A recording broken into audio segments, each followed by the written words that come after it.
Hey guys, Matt from Paradox Aviation here with another video. Have you ever wondered what the inside of the Paradox cockpit looks like? Well, we're going to explain that all in this video coming up. We open up the canopy and we're into the cockpit.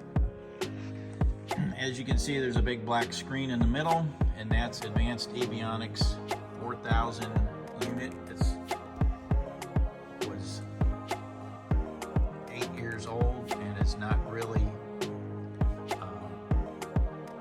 okay, so you saw the black screen when we opened up the canopy.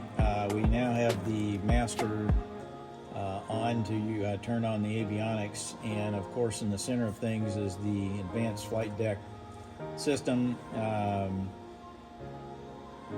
It utilizes GPS for positioning. There's a GPS antenna up underneath the cowling just behind the engine that receives the data to display.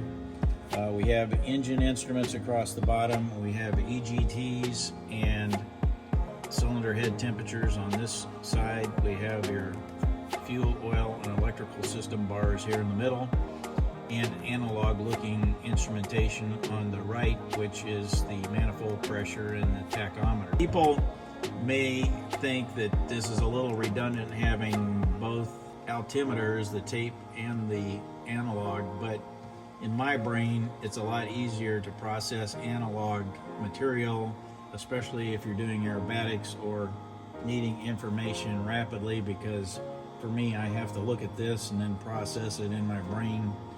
I guess I'm just not used to it, so I like the analog instrumentation, so we kept it. Does that make the airplane heavy? Yes. Is that bad for aerobatics? Yes, because lighter airplanes do better, but this is our smoke pump switch here. We have it set up so that we can put a tube onto our suction and toggle the switch down, and that sucks smoke oil into the tank that's behind the main cockpit here. And whenever one wants to turn the smoke on, we flip this up, and then we have this other switch here that actually starts the pump that would deliver the smoke oil up to the exhaust stacks to generate the smoke. All the different colors are red for the ignition switches for the magnetos left and right. Avionics turns on all the communication equipment down below and the transponder. And then we do have an autopilot on this airplane, so that makes the airplane heavy also. But I wanted to be able to do some old guy aerobatics and maybe not be so aggressive and be comfortable and have some help flying the airplane. This airplane also has a lot of lights, which most die-hard aerobatic gurus would dispense with, because again, that adds weight.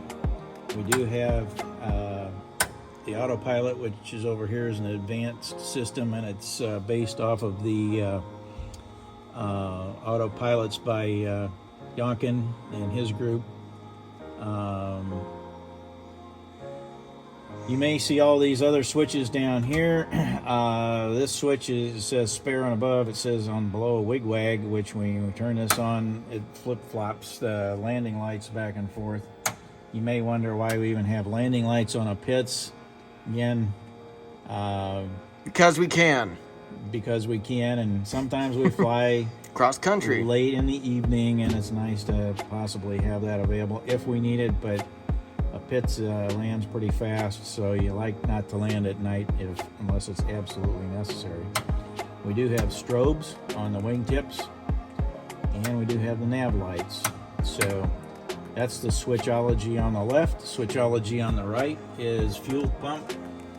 And to get this big M14P engine fired up, we hit the pump and we pump for until we get the PSI up in the mid-range in the green. And then once we hit that, we do an if the engine has not been started, we do an 8 to 10 second prime, and then shut that off and shut this off. Crack the throttle. Actually, I put it about where the O is on closed. Make sure that prop is in fine pitch, And then we hit the air start button, and once we see one swing of the propeller go by, we hit the left ignition switch for the magnetos. And as of the date, I've not had, knock on wood, this airplane not start after 2 blades go by. It uses a compressed air system.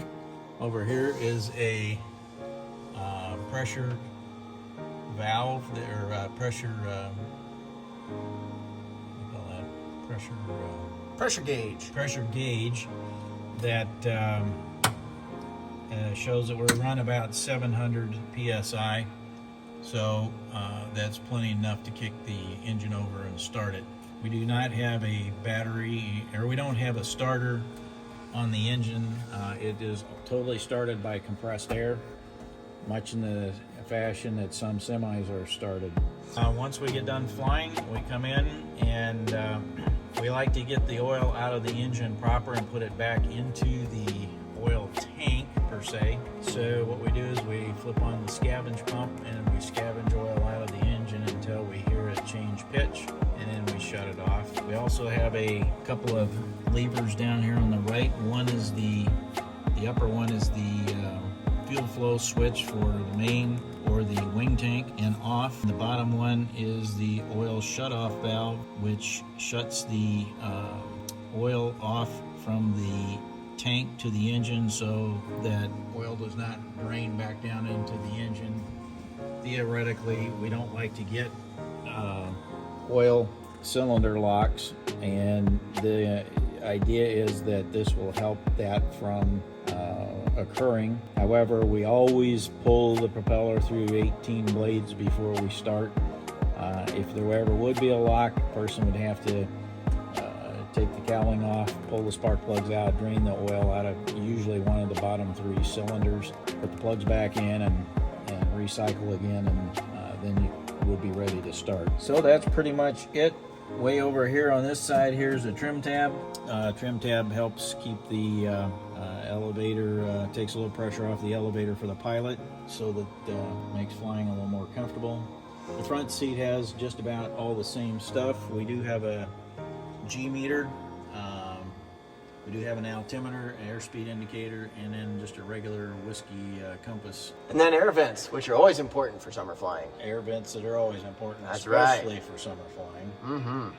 So we do have a Butler parachute, which is right here. It's part of the seat system, and we use a seat pack softy in the front seat with a stadium cushion from Oregon Aero. We have heavy duty memory foam from Oregon Aero here underneath the parachute, because this thing is a little bit uncomfortable as time goes along when you're flying, especially long distances. So that's pretty much it. Up front, in the front cockpit, you can see the main tank, which is blue, and the little tank is a header tank for the engine. It holds a couple gallons in there. We also have the 18-gallon wing tank. So we do have a total of 54 gallons, 18 in the upper, 34 in the lower. Isn't that what it says? And then how do we drain? 36 in the lower. And when we do cross countries, how do we figure out what tanks need to go where? Do we drain from the wing or the main tank first? We get airborne and on the main, and then we switch immediately to the upper tank. We'll burn it down until we, on our right here, when it tells us when gallons used, when we hit about 18, we switch over. Or you can run it dry and the engine will cough, and then you can switch it. So either way. We like to err on the side of caution, though. Hey, if you like all this screwy stuff that we do and showing cockpits and whatever, go ahead and hit the like button and the subscribe button, and that way you'll know when we have something else coming out. Hey guys, thanks for watching this video today. If you liked our content today, go ahead and hit the like button to this video and subscribe to our channel. It's going to be somewhere on the screen here somewhere, and we really appreciate your support. Help us grow our channel. We really appreciate you. Thanks. And we can't help it if Doc is crazy on trying to run the camera. You know, we like blooper reels. You know, we're just, we're having fun with it. you know? So, I mean, we all want to just have fun.